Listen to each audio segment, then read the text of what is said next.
दोस्तों, मैं हूं आपका दोस्त हरेंद्र। मैं अपने YouTube चैनल हरेंद्र एजुकेशन 2.0 में आप सभी दोस्तों का स्वागत करता हूं। दोस्त, आज हम पढ़ने वाले हैं हाई स्कूल का मॉडल पेपर और यह मॉडल पेपर सामाजिक विज्ञान का, सोशल साइंस का दूसरा मॉडल पेपर है और यह कक्षा 10 के लिए बहुत ही महत्वपूर्ण है। यदि इस मॉडल पेपर को आप देख लेते हैं तो कक्षा 10 में आप अच्छे से अच्छे अंक स्कोर कर पाएंगे। और जो भाई बहन मेरे चैनल पे नए आए हैं वो चैनल को सब्सक्राइब कर लेंगे और वीडियो को अपने दोस्तों के साथ शेयर भी कर देंगे, क्योंकि मैटर बहुत ही महत्वपूर्ण आ गया है और बहुत ही इम्पोर्टेंट प्रश्न आ गए हैं। चलिए शुरू करते हैं। प्रश्न नंबर 1, करो या मरो का नारा किसने दिया था? तो हमारा उत्तर है महात्मा गांधी ने 1942 ईस्वी में दिया था। करो या मरो का नारा किसने दिया था? महात्मा गांधी ने 1942 ईस्वी में। प्रश्न नंबर 2 है हमारा, भारत की पहली नदी घाटी परियोजना किस नदी पर बनाई गई है? भारत की पहली नदी घाटी परियोजना, तो यह दामोदर नदी पर। उत्तर हमारा होगा दामोदर। प्रश्न नंबर 3, टिहरी बांध परियोजना किस राज्य में स्थित है? तो टिहरी बांध परियोजना जो है यह उत्तर हो जाएगा हमारा उत्तराखंड में। टिहरी बांध परियोजना कहाँ पे है? उत्तराखंड में। प्रश्न नंबर 4, सलाल बांध किस नदी पर बना है? तो उत्तर हमारा होगा चिनाब। सलाल बांध कहाँ पे बना हुआ है? चिनाब नदी पे। प्रश्न नंबर 5, चिपको आंदोलन संबंधित है, तो किससे संबंधित है? वन संरक्षण से। और चिपको आंदोलन के प्रणेता की बात की जाए तो सुंदरलाल बहुगुणा का नाम आता है। एक पेड़ से लोग चिपक कर उस पेड़ की रक्षा करते हैं, अर्थात पेड़ों की रक्षा से संबंधित है, पर्यावरण संरक्षण से संबंधित है। प्रश्न नंबर 6, संकटग्रस्त प्रजातियों की सूची में निम्न में से कौन सी संस्था तैयार करता है? तो कौन सी संस्था तैयार करेगा संकटग्रस्त प्रजातियों के लिए? तो आयुसीएन जो संस्था है, अर्थात यह संकटग्रस्त जो प्राणियां हैं उनके लिए जो सूची तैयार करने की काम करता है। तो कौन करता है? आयुसीएन, अर्थात रेड डाटा बुक जारी करता है, जिसमें संकटग्रस्त जीवों के बारे में दिया रहता है कि कौन से जीव समाप्त होने के कगार पे हैं, कौन से जीव विलुप्त होने के कगार पे हैं। प्रश्न नंबर 7, टाइगर प्रोजेक्ट किस वर्ष आरंभ किया गया था? तो उत्तर हमारा होगा 1973 ईस्वी में। टाइगर को बचाने के लिए यह प्रोजेक्ट चालू किया गया था। प्रश्न नंबर 8, किस राज्य में काली मिट्टी पाई जाती है? तो उत्तर हमारा होगा गुजरात राज्य में। और प्रश्न नंबर 9 है, लाल मिट्टी पाई जाती है तो कहाँ पाई जाती है? उत्तर होगा हमारा दक्कन के पठार में। लाल मिट्टी कहाँ पाई जाएगी? दक्कन के पठार में, जबकि काली मिट्टी कहाँ पाई जाएगी? गुजरात में। प्रश्न नंबर 10, अनुबंध व्यवस्था को और किस नाम से जाना जाता है? तो उत्तर हमारी है नई दास प्रथा। अनुबंध व्यवस्था को हम नई दास प्रथा के नाम से भी जानते हैं। प्रश्न नंबर 11, महात्मा गांधी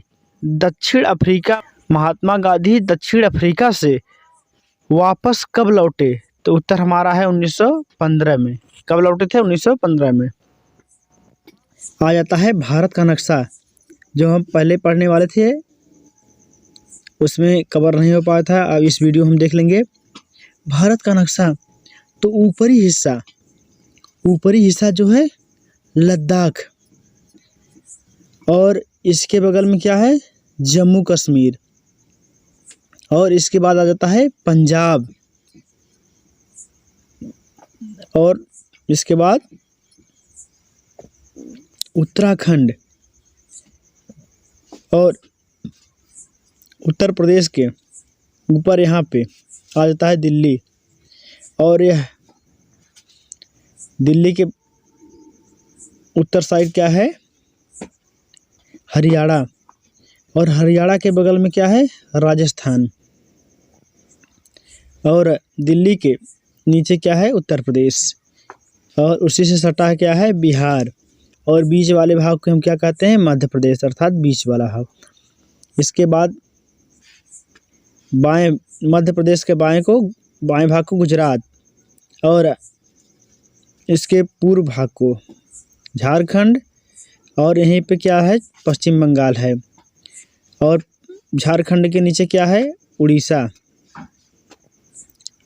और मध्य प्रदेश और उड़ीसा के बीच में क्या है, छत्तीसगढ़, और मध्य प्रदेश के नीचे महाराष्ट्र, और महाराष्ट्र से सटा हुआ हमारा क्या है, तेलंगाना, अर्थात हैदराबाद, और हम देख लेंगे तेलंगाना, और इसके बाद आता है हमारा आंध्र प्रदेश, और आंध्र प्रदेश से सटा हुआ हमारा क्या है, गोवा, और गोवा के नीचे आ जाता है कर्नाटक, कर्नाटक के बाद आ जाता है, कर्नाटक के नीचे केरल, और केरल के दाहिने बगल आ जाता है हमारा तमिलनाडु, और यहीं पे क्या है, पुदुचेरी, और पश्चिमी घाट की तरफ क्या आ जाता है, दादर नगर हवेली, और यहीं पे लक्षद्वीप भी है।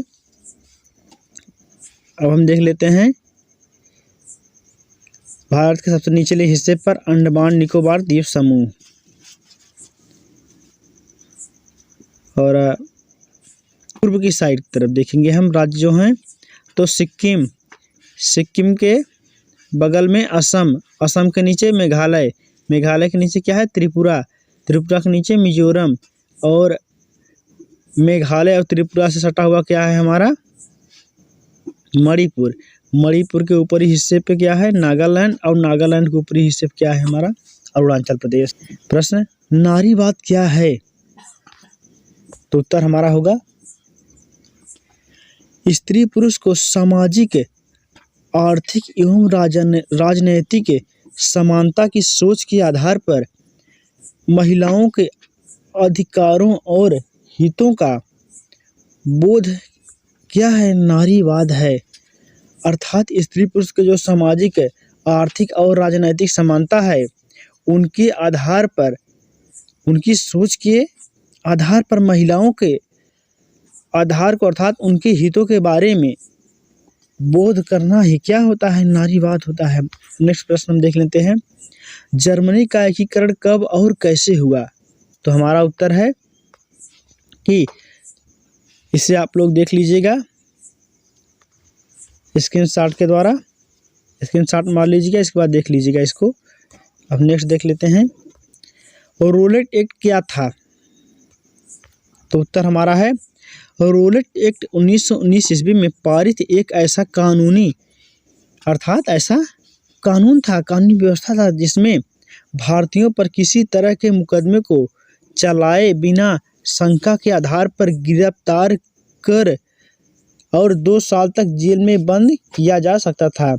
यही क्या था, रोलेट एक्ट, जिसमें क्या होता था कि भारतीयों को बिना मुकदमा चलाए शंका बस उन्हें गिरफ्तार करके 2 वर्षों के लिए उन्हें जेल में भी बंद किया जा सकता था। अब हम नेक्स्ट देख लेंगे, भारत आने के बाद गांधी जी द्वारा चलाया गया पहला आंदोलन कौन था, भारत आने के बाद गांधी जी के द्वारा चलाया गया पहला आंदोलन कौन था,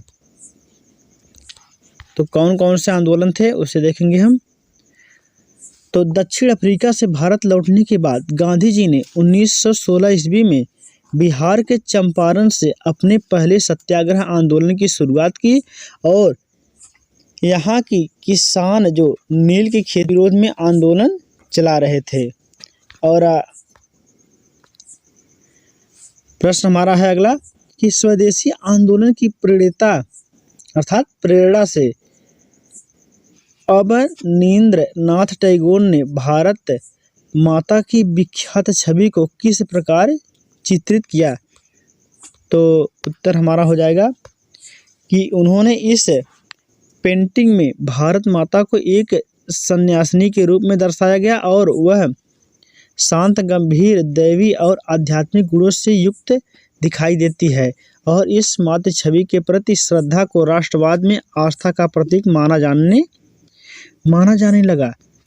और प्रश्न नंबर नेक्स्ट हमारा है, गांधी जी इरविन समझौता कब हुआ और इसकी कोई एक शर्त बताइए? तो उत्तर हमारा है कि 5 मार्च 1931 में, वेरी इंपॉर्टेंट, को गांधी जी और इरविन के बीच समझौता हुआ था और इस समझौते में सरकार ने वचन दिया कि हिंसा के आरोप में गिरफ्तार लोगों को छोड़कर सभी राजनीतिक बंदी रिहा कर दिए जाएंगे। और हम नेक्स्ट देख लेते हैं, रेशम मार्ग क्यों महत्वपूर्ण था? तो हमारा उत्तर हो जाएगा कि रेशम मार्ग एक ऐसा मार्ग था जो एशिया के विशाल भागों से परस्पर जोड़ने के साथ ही यूरोप और तथा उत्तरी अफ्रीका से जा मिलता था। और इस मार्ग यह मार्ग ईसा पूर्व में ही अस्तित्व में आ चुका था और लगभग 15वीं शताब्दी तक अस्तित्व में था और इस मार्ग से अधिकांशतः क्या होता था कि रेशम का व्यापार होता था, इसलिए इसे रेशम मार्ग कहा जाता था। अर्थात अफ्रीका और यूरोप के बीच